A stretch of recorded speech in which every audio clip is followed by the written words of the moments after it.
이종석 국방부 장관이 현지 시간으로 31일 마리우슈 부하시작 폴란드 국방장관과 한 폴란드 국방장관 회담을 하고 방산 수출 2차 계약 추진 방안 등을 논의했습니다. 이와 함께 이 장관은 5일부터 8일까지 폴란드 키엘체에서 열리는 폴란드 국제 방산 전시회의 성공적인 개최를 위해 현장을 방문하고 막바지 점검을 했습니다. 공군이 주한미 공군과 함께 서해 해상사격장에서 공대공 공대지 무장 실사격 훈련을 했습니다. 훈련에는 우리 공군의 F-35A, F-15K 전투기 등과 B-70군 소속 A-10 공격기 등 30여 대가 동원됐고 적의 방공체계를 뚫고 핵심 표적을 정밀 타격하는 상황을 가정해 실사격과 폭격을 가했습니다. 육군 7군단이 UFS 연습 기간 동안 대규모 궤도 장비 기동과 한미연합 제병협동 두하훈련, 전투사격 훈련을 마무리했습니다. 육군 2신속대응사단 장병들은 전남 장성군 일대에서 한미연합 공중강습 작전을 펼치며 훈련을 반복 수달했습니다. 시청자 여러분 안녕하십니까? 국방뉴스 시작합니다. 이종석 국방부 장관이 폴란드를 방문해 국방 방산협력의 폭을 넓히기 위한 활동에 들어갔습니다. 문현구 기자의 보도입니다. 이종섭 장관은 폴란드 현지 시간으로 지난달 31일 첫 활동으로 폴란드 국제 방산 전시회 준비 현장을 찾았습니다. 이번 방산 전시회는 오는 5일부터 8일까지 나흘 동안 폴란드 키엘체에서 진행되는데 우리나라가 전시회 주도국으로 참가합니다. 이에 따라 이 장관은 막바지 준비에 한창인 전시회장을 찾아 진행 사항을 살폈습니다. 이어 이 장관은 마리우슈 부하시작 폴란드 국방장관과 회담을 가졌습니다. 지난 6월 7일 한국에서 열린 제1차 한 폴란드 국방방산협력 공동위원회 이후 다시 만난 두 나라 국방장관은 국방방산협력 발전 논의와 함께 견고한 협력관계를 재확인했습니다. 아울러 정례협의체 지속 운영, 동일 무기체계 운용부대 간 교차훈련 강화 등을 폭넓게 추진하기로 했습니다. 이 장관은 현지 시간으로 1일엔 폴란드 바르샤바에서 현지에 진출한 우리나라 방산 기업들과 간담회를 가질 예정입니다. 국방뉴스 문현구입니다. 열 하루 동안 치러진 UFS 연합연습이 성공적으로 마무리됐습니다. 한미동맹 대응 강화와 그리고 국가 총력전 능력 향상 등을 목표로 실전과 같이 진행됐습니다. 지금부터는 각 군에서 실시한 끝마무리 훈련 모습들을 계속해서 보도해 드리겠습니다. 우리나라와 주한미 공군이 서해에서 연합작전을 펼치며 실전에 입각한 무장 실사격 훈련을 했습니다. 한미 장병들은 안정적인 전투기 팀워크로 협공 능력을 키웠습니다. 송민아 기자입니다. 우리 공군의 F-15K 전투기가 창공을 향해 힘차게 날아오릅니다. 공중에선 임무를 부여받은 전투기들이 하나둘 모습을 드러냅니다. 우리 공군과 주한미 공군이 서해 해상사격장에서 공대공 공대지 무장 실사격 훈련에 나선 겁니다. 공군 공중전투사령부 주관으로 진행된 훈련에는 한미 주력 전투기인 F-35A와 F-15K, A-10 전투기 30여 대가 참가했습니다. 한미 공군은 적의 주요 표적을 정밀 타격하는 상황을 가정해 긴장감을 키웠습니다. 가상의 적이 적어도 순항미사일을 발사하는 상황이 부여되자 곧바로 요격에 나섭니다. 이후 적 방공망을 뚫고 주요 표적을 정밀 타격하는 데 성공한 한미연합은 실사격과 폭격으로 적 도발 원점을 초토화시킵니다. 특히 이 과정에서 FA-50에 탑재한 한국형 GPS 유도폭탄의 위력을 확인할 수 있었습니다. KGB라고 불리는 이 폭탄은 유도 기능을 통해 적 장사정포가 숨어있는 터널과 갱도 입구 등을 선에 공격하면서 장사정포를 무력화했습니다. 이번 실무장 훈련을 통해 우리 기술로 개발한 FA-50 전투기와 KGB 유도폭탄의 우수한 성능을 재확인하고 실전적 타격 역량을 한층 더 발전시킬 수 있었습니다. 어떠한 상황에서도 적이 도발하면 뛰어난 정밀 타격 능력으로 즉각 응징하겠습니다. 한편 한미 공군은 UFS 연습의 일환으로 1일까지 우리 공군과 미 7공군 소속 전투기 등 60여 대를 총동원해 공대공, 공대지 무장 실사격 훈련을 펼칩니다. 이번 훈련을 통해 한미 공군은 상호 신뢰를 키우는 동시에 막강한 공중 전력을 다시 한번 확인했습니다. 국방뉴스 송민아입니다. 육군 7군단이 UFS 연습이 하나로 진행한 대규모 궤도 장비 기동의 마지막을 한미연합 도하훈련으로 마무리했습니다. 육군 수도 기계화 보병사단과 육군 7공병여단, 미 2사단, 한미연합사단 11공병대대 장병들이 함께한 훈련 현장을 이태검 기자가 취재했습니다. 경기도 포천에 위치한 강포저수지. 장병들이 소형 고무보트를 타고 힘차게 노를 젓습니다. 뒤이어 K-21 보병 전투 차량이 7m 깊이 물속으로 뛰어들고 연막 차장을 하며 강습 도하를 실시합니다. 그 사이 저수지에는 문교와 부교 설치를 위한 교절이 투하됩니다. 물 위에서 펼쳐지는 모양이 마치 리본과 같다고 해서 RBS, 즉 리본 부교라는 명칭이 붙었습니다. 개량된 교절인 미군의 교절도 빠르게 진수되고 교량 가설 단정인 BEB가 달라붙어 교절을 이동시킵니다. 곧바로 장병들이 빠른 움직임으로 문교를 만듭니다. 교절을 정확하게 결착하기 위해 T렌지를 돌려 고정합니다. 완성된 문교에 50톤가량의 K1A2 전차가 올라타고 연막 차장과 함께 물살을 가릅니다. 문교는 2개의 진입 교절과 3개의 내부 교절로 구성돼 70여 톤의 하중을 견딜 수 있으며 제작 시간이 짧고 기동성을 갖춘 효과적인 도하 방식입니다. 한미 공병들이 만든 2개의 문교로 K1A2와 K281, BO 등 8대의 장비가 도하에 성공합니다. 이어서 저수지의 양쪽 끝을 잇는 연합부교 설치가 시작됐습니다. 더 많은 양의 교절이 저수지에 투하되고 교량 가설 단정이 쉴 틈 없이 교절을 이동시킵니다. 무더운 날씨 속에서도 한미 장병들은 서로 힘을 합쳐 신속 정확하게 교절을 결착합니다. 어느새 양쪽 끝이 만나 마지막 교절이 결착되고 연합부교가 완성됐습니다. 한미 양국의 국기가 휘날리는 부교 위로 수도 기계화 보병사단의 궤도 장비들이 안전하게 도하하며 훈련이 마무리됐습니다. 이 모든 과정은 UFS 타이거 연습의 하나로 진행된 육군 7군단 대규모 궤도 장비 기동의 마지막에 이뤄진 한미연합 제병협동 도하 훈련입니다. 수도 기계화 보병사단은 경기도 포천시에 도착한 11사단을 초월 기동해 최종 목적지인 강원도 철원군을 확보하며 훈련의 대미를 장식했습니다.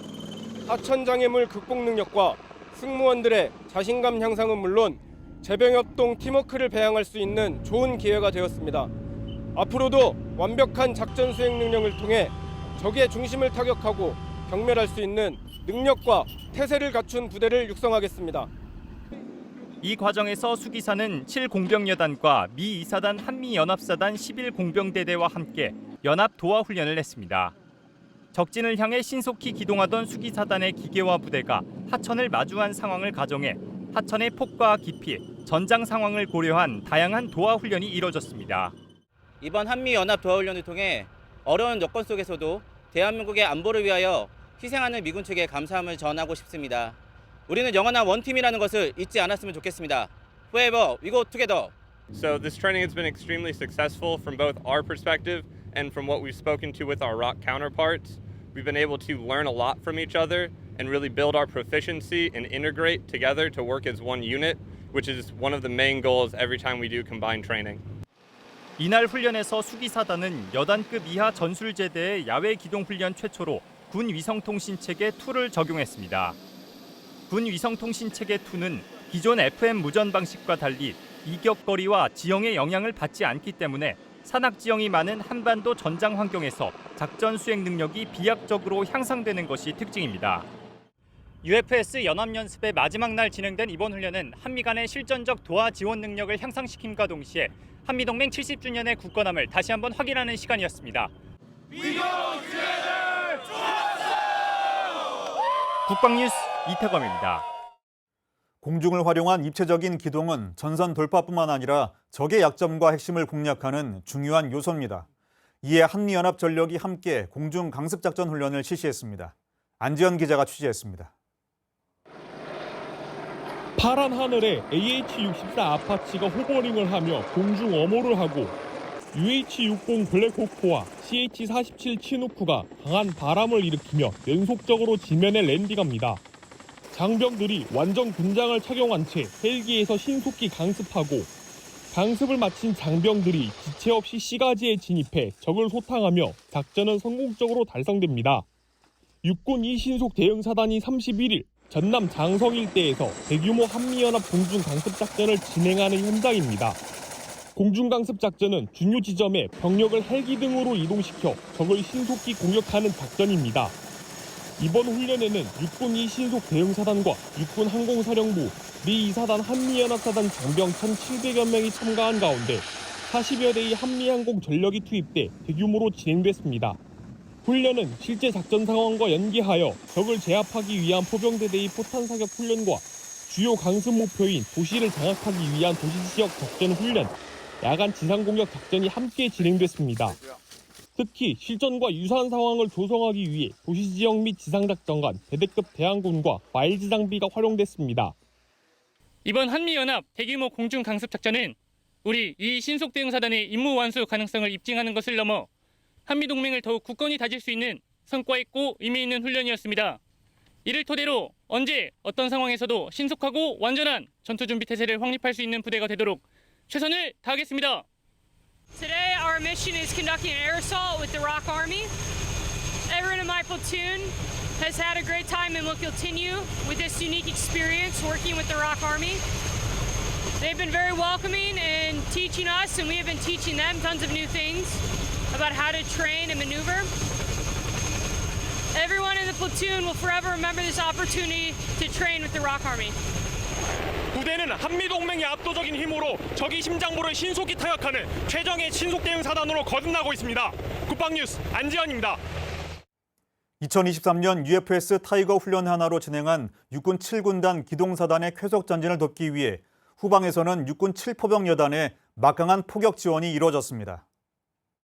지난달 30일 경기도 포천에 위치한 꽃봉훈련장에서 육군 7포병여단이 앞선 기동사단의 초월 기동을 지원하기 위해 K9A1 자주포로 장애물을 초토화했습니다. 이날 훈련에는 세계 정상급 기동성과 화력을 자랑하는 K9A1 자주포 40여 문이 동원돼 빠르고 정확하게 목표물을 제거했습니다. 부대의 강력한 화력 지원 덕분에 기동사단은 보다 안전하고 신속하게 북진을 이어갈 수 있었습니다. 여러 사람이 함께 일할 때 분업과 협력이 가장 중요합니다. 전시 상황에서 신속 정확한 작전 수행을 하기 위해선 그 중요성이 더 클 텐데요. UFS 연습 끝날인 지난달 31일 공군 제8전투비행단과 국군 화생방 방호사령부가 합동으로 진행한 화생방 훈련에서 각 부대의 전문적인 업무 분담으로 뛰어난 작전 능력을 선보였습니다. 노소정 기자입니다. 훈련 상황. 12시 00분 현재 적 TBM 공격으로 인한 공습경보 발령. 지난달 31일 공군 제8전투비행단 원조기지에서 8전비 화생방 지원대와 국군 화생방사 예하 화생방 특수임무단과 23 화생방대대는 합동 화생방 훈련을 진행했습니다.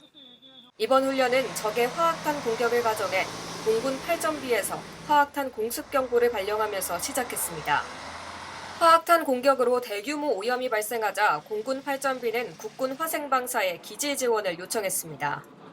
현장에 도착한 화생방 특수임무단 장병들은 화학 탐지기와 유해물질 탐지기를 이용해 화학작용제 표본을 수집하고 휴대용 분석 장비를 통한 현장 분석으로 정확한 대응을 실시했습니다. 아닌 걸로 판단됩니다. 오케이. 계속 진행할 수 있도록. 특히 이번 훈련은 화생방 작전에 대한 합동 수행력을 구축하기 위해 실시한 만큼 각 부대별 업무 분담 수행이 눈에 띄었습니다. 앞서 화생방 특수임무단 장병들은 표본 수집 및 정밀 분석을 맡아 진행했고 공군 8전비는 장비 제독을, 23 화생방대대는 인체 제독을 담당했습니다. 공군 8전비와 합동훈련을 통해 화생방 작전 능력을 향상시키는 성과를 거뒀습니다. 예기치 못한 순간에 화생방 상황이 발생하더라도 완벽히 대응할 수 있는 결전태세를 유지하겠습니다. 훈련에 참여한 장병들은 피해를 줄이기 위해 신속하게 통합 정밀 제독소를 설치해 제독과 피해 지역 재정찰까지 한치의 오차도, 오염물질이 빠져나갈 틈도 없이 진행했습니다. 장병들은 먼저 차량 제독을 실시한 뒤 장비 제독을 받고 반응 대기간 정해진 순서에 따라 인체 제독을 완료했습니다. 국군 화생방사와 전시 합동 화생방 훈련을 통해 8전비의 화생방 방어작전 대응 능력을 향상시킬 수 있었습니다. 앞으로도 다양한 화생방 상황을 가정한 훈련을 통해 결전태세 확립에 최선을 다하겠습니다. 공군 8전비와 국군 화생방사의 이번 합동 화생방 작전 능력 훈련은 효율적인 업무 분담과 전문성, 그리고 짜임새 있는 작전 수행력이 돋보였습니다.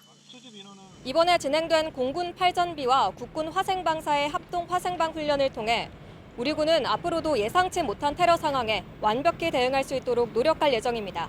국방뉴스 노소정입니다. 육군 53 보병사단이 한미연합전력과 통합방위요소가 함께한 전시증원 지원시설 방호훈련을 했습니다. 테러로부터 국민을 보호하기 위해 한미 장병들이 하나가 됐습니다. 이태검 기자의 보도입니다. 지난달 30일 육군 53 보병사단 코끼리 여단이 부산 아시아드 보조 경기장에서 한미연합전력과 민관군경 소방 등 통합방위 요소가 참가한 가운데 전시증원 지원시설 방호훈련을 했습니다. 훈련은 적 무인기와 화생방 테러를 가정해 진행됐습니다. 부대는 방공 레이더와 무선 주파수 스캐너, 열 영상 감시 장비를 활용해 수상한 물체의 접근을 식별하자 발칸과 신궁으로 대공 사격을 했습니다. 경찰 특공대는 재민건으로 적 드론의 신경망을 마비시키고 아군 드론이 적 드론을 충돌해 떨어뜨렸습니다. 특히 전시 증원 지원 시설에 대한 적의 공격과 침투에 대비해 한미 양국군의 연합 기동 순찰과 예비군 목진지 통합 운용 등으로 적 특수작전 부대가 시설에 접근하는 것을 조기에 발견했습니다. 이어 기동 타격대와 추적 경멸 태스크포스 등을 운용해 건물 내부로 침투하는 적을 소탕했습니다. 정부 부처의 전시 대비 태세 상황과 연계한 실전적인 훈련을 통해 한미 양군의 연합작전 수행 능력은 물론 민간 군경 소방의 통합방위 대응 능력을 향상시키는 소중한 기회였습니다. 한미 양국군은 이번 훈련을 통해 복합 위기 상황에서 연합작전 수행 능력을 유감없이 발휘하는 한편 독자적으로 맡아서 전투를 수행하는 구역인 전구 상황과 연계한 통합방위 대응 능력도 한 차원 격상시켰습니다. 국방뉴스 이태검입니다. 계속해서 다음 소식입니다. 김승겸 합참의장이 지난달 31일 수도방위사령부 벙커 B1 지휘소에서 앤서니 코튼 미 전략사령관을 만나 북한의 핵미사일 위협 등 영내 안보 정세에 대한 평가를 공유했습니다. 역대 미 전략사령관 중 B1 지휘소를 방문한 것은 코튼 사령관이 처음입니다. 김 의장은 북한의 핵 위협 도발 억제에 기여하고 있는 미 전략사령부의 헌신에 사의를 표한 뒤 한미연합사의 공조가 매우 중요하다며 이를 통해 한미가 함께 확장 억제를 구현할 수 있을 것이라고 강조했습니다. 코튼 사령관은 부임 9개월 만에 첫 해외 출장에서 대한민국을 첫 국가로 선택한 것은 한미동맹의 중요성과 대한민국 방위를 위한 확고한 의지의 표현이라며 한미동맹이 높은 수준의 군사적 대비태세를 유지하고 있음을 확인했다고 말했습니다. 그러면서 미국의 확장 억제 공약은 어떠한 북한의 위협에도 흔들림 없이 확고하다며 상시 대비태세를 유지하고 있다고 강조했습니다. 인천 상륙작전 73주년을 맞아 해군과 인천광역시가 함정 20여 척과 장병 3,300여 명이 참가하는 대규모 전승행사를 개최합니다. 해군은 인천시와 함께 1일부터 오는 19일까지 인천 일대와 인천항 수로에서 제73주년 인천 상륙작전 전승행사를 개최한다고 밝혔습니다. 전승행사는 11일 팔미도 등대 탈환, 점등 행사를 시작으로 15일 해상 전승기념식과 연합 상륙작전 재연행사 등으로 구성됐습니다. 재연행사에는 함정 20여 척과 항공기 10여 대, 장병 3,300여 명이 참가하며 미국과 캐나다 해군의 군함 각 한 척도 함께할 계획입니다. 이날 행사에 이어 인천항 수로를 항해하는 해군 함정에서 인천 상륙작전의 성공을 기념하는 전승기념식이 개최되며 해군과 인천시가 함께 마련한 다채로운 부대 행사도 열릴 계획입니다. 최신 해외 밀리터리 외신을 알아보는 해외 밀리터리 리포트. 이번 주는 MQ-9 리퍼, 봄바디어 글로벌 6500, 센티넬 A4, 콘스탄트 피닉스와 관련한 뉴스를 모아봤습니다. 김효진 기자입니다. 지난주엔 한미일 정상회의, UFS 등 한미동맹과 한미일 공조에 대한 이슈가 많았습니다. 이와 관련 특히 북한은 지난 24일 우주 발사체라고 주장하는 발사체를 쏘아 올렸는데요. 로이터와 NHK 등도 관련 뉴스를 전했습니다. 이에 대해 이종섭 국방부 장관은 북한이 주장하는 우주 발사체 발사는 UN 안보리 결의 중대한 위반이자 한반도와 국제사회 평화 안정에 대한 명백한 도발이라면서 우리 국가 안보에 북한의 핵과 미사일은 현존하는 심대한 위협이라고 평가했습니다. 이에 이번 주 해외 밀리터리 리포트는 미국과 일본의 우주, 정찰, 미사일과 관련한 해외 뉴스들을 살펴봤습니다. 미 우주군에 따르면 브래들리 미국 우주군 참모총장이 제147 전투 비행대대를 방문해 공중, 우주 영역 간 원활한 통합과 협력의 중요성을 강조했습니다.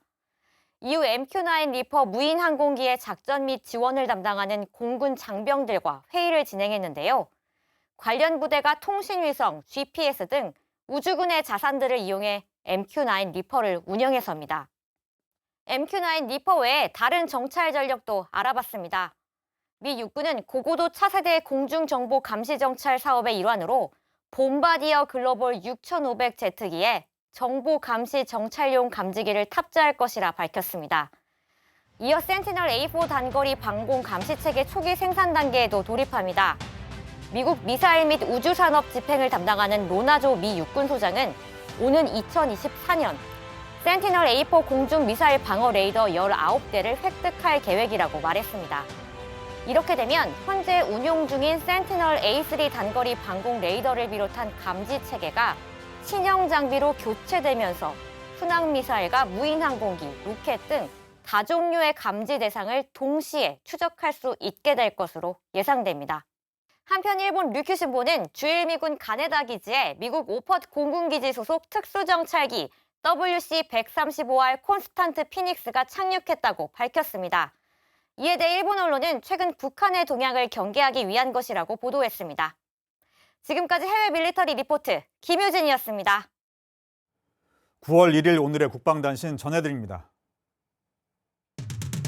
육군 25 보병사단이 지난달 31일 부대 연병장에서 6.25 전쟁 전사자 유해 발굴 개토식을 거행했습니다. 작전이 진행되는 경기도 파주시 적성면 일대는 6.25 전쟁 당시 국군과 중공군의 혈전이 벌어진 최대 격전지 중 한 곳으로 장병 200여 명이 투입돼 10월 6일까지 진행될 계획입니다. 공군이 1일부터 10월 31일까지 기상사진 공모전을 개최합니다.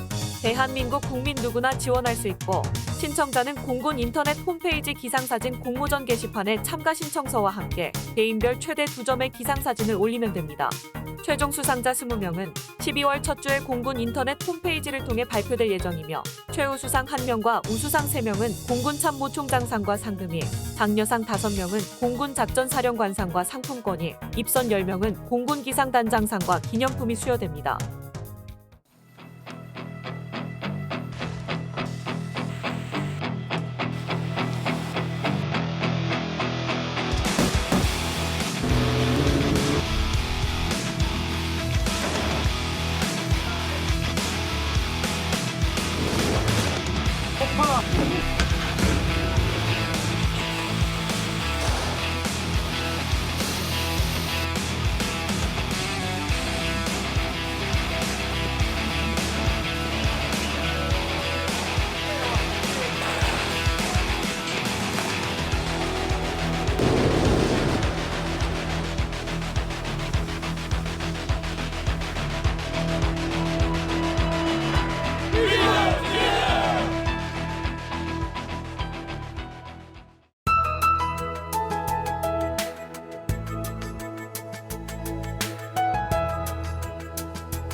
(9월의) 첫날인 오늘 중부지방은 대체로 맑겠고요. 남부지방은 비가 계속해 이어지겠습니다. 자세한 날씨 알아보겠습니다.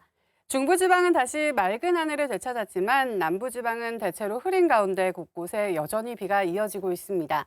그래도 빗줄기가 조금 약해지면서 호우특보는 모두 해제가 되는데요.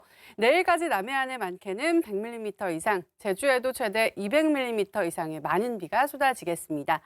기온은 어제보다 높겠습니다. 한낮에 서울이 30도, 대구 31도까지 올라 덥겠습니다.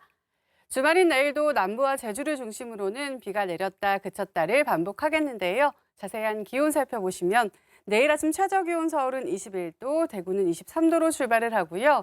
한낮에는 서울이 30도, 원주 31도, 대구 32도까지 오르겠습니다. 작전 기상입니다. 항공 및 해상 작전에 제한이 있겠습니다. 다음 주 초에도 동쪽과 남부 곳곳에 비가 내리겠습니다. 이상 공군 기상단 제공 기상정보였습니다. K방산이 폴란드를 교두보 삼아 유럽 사업 진출 영역을 더욱 넓히고 있습니다. 국내 주요 방산 기업들이 5일부터 8일까지 열리는 폴란드 국제방산전시회에 참가해 K방산의 우수성을 홍보할 계획인데요. 세계 방산 수출 4대 강국 진입에 대한 기대감이 어느 때보다 커지고 있습니다. 대한민국 자주국방의 결실이 드디어 결실을 맺는 것 같아 감회가 새롭습니다. 유럽을 넘어 동남아시아, 오세아니아, 중남미, 그리고 아프리카까지 비상하기를 기원합니다. 그리고 K방산의 한류를 만들고 있는 방위산업 관계자들의 숨은 노력에 박수를 보냅니다. 뜨거웠던 8월이 지나고 이제 아침 저녁으로 선선해지고 있는 9월의 초입입니다.